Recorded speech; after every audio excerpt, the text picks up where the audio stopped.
happy about something. That's the kind of joy I'm talking about. For example, Beth was pregnant with Colin, and we had a really, really great doctor in Puerto Rico. And this doctor had an ultrasound machine in his office. And so every time we went for a visit, we would get to see the next stage of life. And we got to see Colin grow from being a blob to being a bigger blob until eventually he looked like an alien.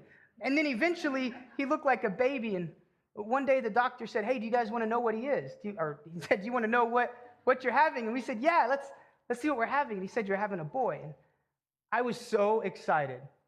I was speechless. I had pure joy in my heart at that moment. Beth immediately, she seized the opportunity for my silence, and she immediately jumped up and said, his name is Colin, and the thing is, that name wasn't even on our list of names. Just kind of came out of the blue, but I didn't care because I was just so happy about having a boy. I didn't care about the details. I was happy about the event. I had joy for the event. That's the person with great news. This person has fully accepted this great news. This person has taken this great news into their lives. They've taken it into their whole lives, not just the part of lives that deal with Sunday morning church. They've taken this great news into the part of their lives that deals with their family, the part of their lives that deals with work. They've taken it into every part of their life. This person is now changing their life to fit into the great news instead of changing the great news to fit into their life. This is the good soil. When I said I was excited about having a boy, the excitement didn't stop there.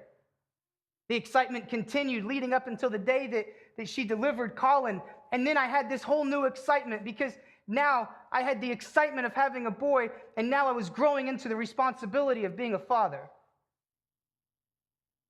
But it didn't even end there. It doesn't stop at the day that you're born. It doesn't stop for a dad. You see, as I grow into being a father, as I grow into being better for my son, I'm looking farther into the future. I'm looking beyond just how can I be a better dad for my little boy, but I'm looking into the future to see how can I train my little boy to be a good dad for his little boy. Because I've learned that I have to be a good man so that I can teach my son how to be a good man, so that he can teach his son how to be a good man, and he can teach his son how to be a good man, and it just goes on and on like that. You see, the good soil doesn't simply accept the seed. The good soil takes the seed and develops the seed into a plant and nourishes that seed so that that plant produces more seeds, and then develops those seeds into plants, and then nourishes those plants so they develop more seed. You see, the good soil is reproducing. Maybe you're here this morning and you say, man, this is me. You say, I've been there and I have accepted this news with this great joy and I can't hide it. I'm so pumped up about what God is doing. And you come to me and you say, dude, this is me. I'm studying, I'm praying, and I'm right there with you and I'm saying, that's so awesome. And then I ask you, how are you reproducing? And that's where it gets quiet. Are you willing to say, God, everything that I have, everything that I am is yours? Because that's what the good soil does. The good soil takes what he has and reproduces it. Are you willing to say, I'm going to use what God has given me. I'm going to help in any way that I can? Are you at least willing to say, I'm going to help in some way? I'm going to do something.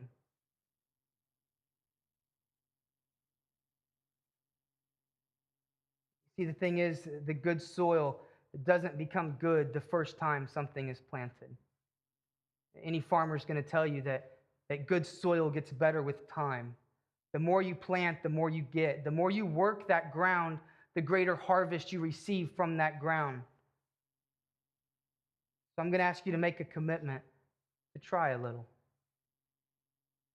to give a little. Maybe it's through your finances. Maybe it's through your time. Maybe it's through some great ability that God has given you to be able to lead others to Him.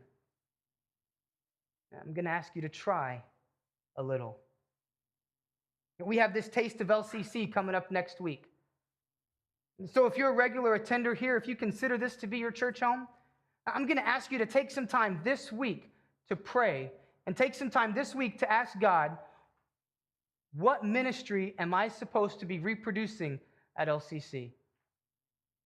What am I supposed to be doing for you? The good soil is reproducing. This is what the parable is about. Jesus spoke in a way so that people could understand it if they wanted to. I believe that He's speaking to us still today with this parable if we let Him. Are you the type of ground that's so hard up on church, so fed up with God that you're not even going to give Him a chance? Maybe you're the type of ground that's so busy with life, so worried about life circumstances that you just don't have time and everything else gets in the way.